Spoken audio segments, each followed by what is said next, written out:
नमस्कार, मैं हूं पहले चौहान और आप देख रहे हैं वी टाइम न्यूज। बढ़ते हैं खबरों की ओर।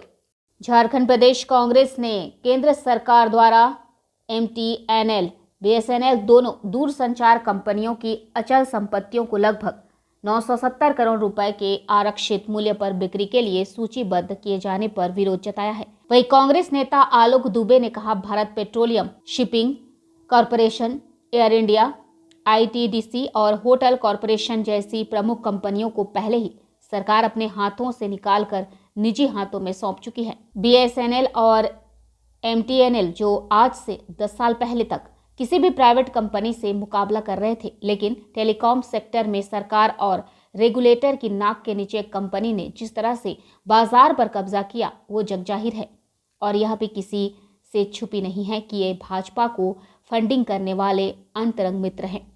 75 वर्षों में देश की तमाम धरोहर को केंद्र की सरकार एक एक कर बेचने पर तुली हुई है।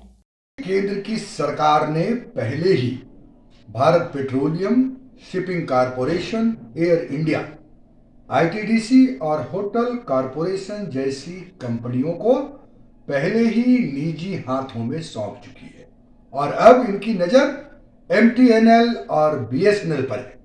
दोनों दूरसंचार कंपनियों की अचल संपत्तियों को लगभग 970 करोड़ रुपए के आरक्षित मूल्य पर बिक्री के लिए सूचीबद्ध किया।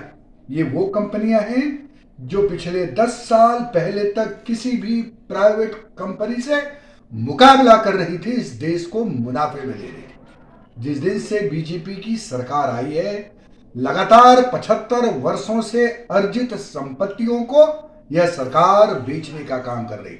BSNL के अध्यक्ष और प्रबंध निदेशक PK पुरियार ने देश को बताया है कि BSNL की 660 करोड़ रुपए और MTNL की 300 करोड़ रुपए की संपत्तियों के लिए बोलियां आमंत्रित की गई। इसका मतलब साफ है कि प्रधानमंत्री अपनी अर्थव्यवस्था को ठीक करने के लिए देश की धरोहर को एक एक कर बेचने पर पड़ी हुई है।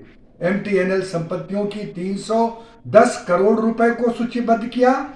वहीं ओशियारा में MTNL के 20 फ्लैटों को भी कंपनी की परिसंपत्ति बौद्धिकरण योजना के हिस्से के रूप में बिक्री के लिए रखा गया है। इनका आरक्षित मूल्य 52.26 लाख रुपए से लेकर लगभग 2 करोड़ रुपए तक है।